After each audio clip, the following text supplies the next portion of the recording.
Hello friends, welcome back to another new video. গত ভিডিওতে আমরা আলোচনা করেছি ভিভো V29 এই স্মার্টফোনটি নিয়ে, আর আজকের ভিডিওতে আমরা আলোচনা করব ভিভো V29 Pro এই স্মার্টফোনটি নিয়ে। আর এই ভিভো V29 স্মার্টফোনটির সবচেয়ে হাইলাইটেড বিষয়গুলো হচ্ছে এই স্মার্টফোনটিতে থাকছে মিডিয়াটেক ডায়মেনসিটি 8200 এই চিপসেটটি, 50 মেগাপিক্সেলের ক্যামেরা, 120 হার্জের একটি অ্যামোলেড কার্ভ ডিসপ্লে, এছাড়াও থাকছে 4600 মিলিঅ্যাম্পিয়ারের ব্যাটারি। তো বন্ধুরা, আজকের ভিডিওতে আমরা আপনাদের জানিয়ে দেওয়ার চেষ্টা করব এই ভিভো V29 Pro স্মার্টফোনটিতে কি কি আপডেট ফিচার ব্যবহার করা হয়েছে এবং এই স্মার্টফোনটির পারফরমেন্স কেমন হতে চলেছে, আর এই স্মার্টফোনটি যখন বাংলাদেশের বাজারে লঞ্চ করা হবে তখন এর প্রাইস কেমন হতে পারে সেই সম্পর্কে। আর বন্ধুরা, ভিডিওটি শুরু করার আগে আমাদের আরএমজোন চ্যানেলটিকে অবশ্যই সাবস্ক্রাইব করবেন। প্রথমেই আমরা কথা বলবো এই ভিভো V29 Pro স্মার্টফোনটির লুকস অ্যান্ড ডিজাইন এবং বিল্ড কোয়ালিটি নিয়ে। এই ভিভো V29 Pro স্মার্টফোনটির লুকস অ্যান্ড ডিজাইন দেখতে কিন্তু খুবই সুন্দর, আর ফোনটি কিন্তু খুবই স্লিম একটি ফোন, আর ফোনটির বিল্ড কোয়ালিটিও যথেষ্ট প্রিমিয়াম কোয়ালিটির। আর এই ভিভো V29 Pro স্মার্টফোনটির বডি ফ্রেম প্লাস্টিকের তৈরি। তাছাড়া এই ফোনটির ব্যাক প্যানেলটিতে গ্লাস ব্যবহার করা হয়েছে, যার কারণে ফোনটিকে দেখতে আরও বেশি প্রিমিয়াম লাগে। আর এই ফোনটিকে বাজারে দুইটি কালারে লঞ্চ করা হয়েছে। ওভারঅল ফোনটির লুকস অ্যান্ড ডিজাইন এবং বিল্ড কোয়ালিটি যথেষ্ট সুন্দর এবং প্রিমিয়াম কোয়ালিটির।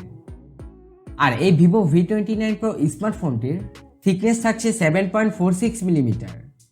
আর এই স্মার্টফোনটি কিন্তু যথেষ্ট স্লিম একটি ফোন, আর এই ফোনটির ওয়েট থাকছে 188 গ্রাম, যার ফলে এই ফোনটিকে আপনারা এক হাতে খুব ইজিলি ব্যবহার করতে পারবেন।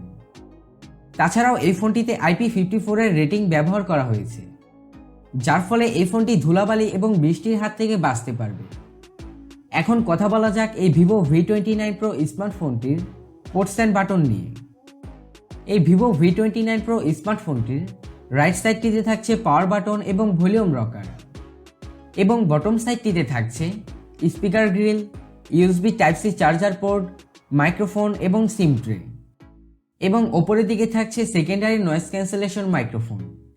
এই স্মার্টফোনটিতে 3.5 মিলিমিটার হেডফোন জ্যাকটি ব্যবহার করা হয়নি। আর এই ভিভো V29 Pro স্মার্টফোনটির আনলক সিকিউরিটি হিসেবে থাকছে ইন ডিসপ্লে ফিঙ্গারপ্রিন্ট স্ক্যানার, যার আনলক স্পিড অনেকটাই ফাস্ট এবং অ্যাকুরেট। এখন কথা বলা যাক এই ভিভো V29 Pro স্মার্টফোনটির ডিসপ্লে সেকশন নিয়ে। ভিভো এই ফোনটির ডিসপ্লে হিসেবে ব্যবহার করেছে 6.78 ইঞ্চির 120 হার্জের 1.5K AMOLED ডিসপ্লে, যেটি মূলত ফুল এইচডি প্লাস রেজুলেশনের। আর এই ডিসপ্লেটির ব্রাইটনেস থাকছে 1300 নিরিসপিড ব্রাইটনেস, আর সাথে থাকছে 453 ppi ডেনসিটি। আর এটি একটি কার্ভ ডিসপ্লে, তাছাড়াও এটি একটি 10 বিট ডিসপ্লে। তাছাড়া এই ডিসপ্লেটিতে থাকছে HDR10+ এর সাপোর্ট।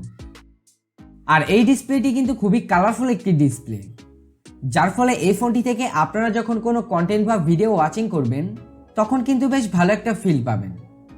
তাছাড়াও এই ডিসপ্লেটির কালার কন্ট্রাস্ট, শার্পনেস, ডিটেল খুবই ভালো। এক কথায় বলতে গেলে এই ডিসপ্লেটি অসাধারণ। আর এই ডিসপ্লেটিকে প্রোটেকশন করছে শর্ট সেঞ্চুয়েশন গ্লাস। তাছাড়া এই ডিসপ্লেটির চিন বেজেল কিন্তু খুবই ন্যারো রাখা হয়েছে, যার ফলে আপনারা যখন এতে কোনো ভিডিও বা কন্টেন্ট ওয়াচিং করবেন তখন বেশ ভালো একটা ফিল পাবেন। আর এই ফোনটিকে যখন আপনারা আউটডোরে ব্যবহার করবেন তখন কিন্তু এর ব্রাইটনেস নিয়ে কোনো অসুবিধা হবে না। যদি ডিরেক্ট সানলাইটেও ব্যবহার করেন তারপরও তেমন কোনো অসুবিধা হবে না। এখন কথা বলা যাক এই ভিভো V29 Pro স্মার্টফোনটির ক্যামেরা সেকশন নিয়ে। এই ভিভো V29 Pro স্মার্টফোনটির প্রাইমারি সেন্সর হিসেবে থাকছে 50 মেগাপিক্সেলের একটি প্রাইমারি সেন্সর, আর সাথে থাকছে 12 মেগাপিক্সেলের একটি পোর্ট্রেট সেন্সর এবং 8 মেগাপিক্সেলের একটি আলট্রা ওয়াইড সেন্সর।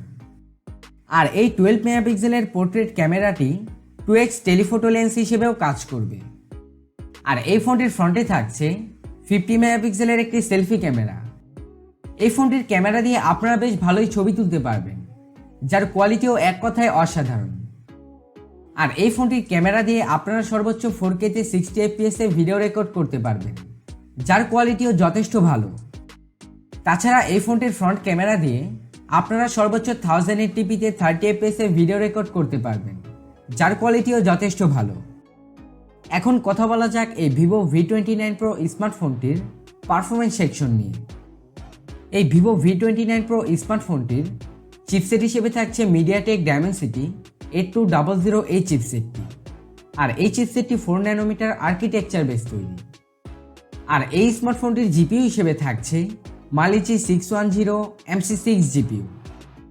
এই Vivo V29 Pro স্মার্টফোনটি থেকে আপনারা মাল্টিটাস্কিং সহ হেভি গেমিংয়ে বেশ ভালো একটা পারফরমেন্স পাবেন। এছাড়াও এই ফোনটিতে আপনারা PUBG, free fire, call of ডিউটির মতো হাই গ্রাফিক্যাল গেমগুলো খুব স্মুথলি প্লে করতে পারবেন। আর গেম প্লে করার সময় এই ফোনটি থেকে আপনারা তেমন কোনো হিটিং বা ল্যাগিং ইস্যু পাবেন না। তাছাড়াও এই ফোনটির চিপসেটটিকে পাওয়ার আপ করতে এতে থাকছে 4600 মিলিঅ্যাম্পিয়ারের ব্যাটারি। আর এই ফোনটি থেকে আপনারা হেভি ইউজে একদিনের মতো ব্যাটারি ব্যাকআপ পেয়ে যাবেন। আর এই ব্যাটারিকে চার্জ করার জন্য এতে থাকছে 80 ওয়াটের একটি ফাস্ট চার্জার। আর এই চার্জার দিয়ে এই ফোনটির ব্যাটারিকে 1 থেকে 50% চার্জ করতে পারবেন 18 মিনিটের ভিতরে। এখন কথা বলা যাক এই ফোনটির আউট অফ দ্য বক্স এর অপারেটিং সিস্টেম নিয়ে। এই Vivo V29 Pro স্মার্টফোনটির অপারেটিং সিস্টেম হিসেবে থাকছে Android 13 এবং ব্যাকএন্ডে থাকছে Funtouch OS 13। এই ফোনটিকে আপনারা দুইটি ভেরিয়েন্টে পেয়ে যাবেন, 8GB 256GB, 12GB 256GB। আর এই Vivo V29 Pro স্মার্টফোনটি যখন বাংলাদেশের বাজারে লঞ্চ করা হবে তখন এই ফোনটির প্রাইস হতে পারে 55 থেকে 60,000 টাকার মতো। তো বন্ধুরা, আজকের ভিডিওটি এই পর্যন্তই। আর আপনাদের যদি কোনো মতামত থাকে তাহলে অবশ্যই কমেন্ট সেকশনে কমেন্ট করে জানাবেন। আর ভিডিওটি ভালো লেগে থাকলে অবশ্যই লাইক করবেন। ধন্যবাদ।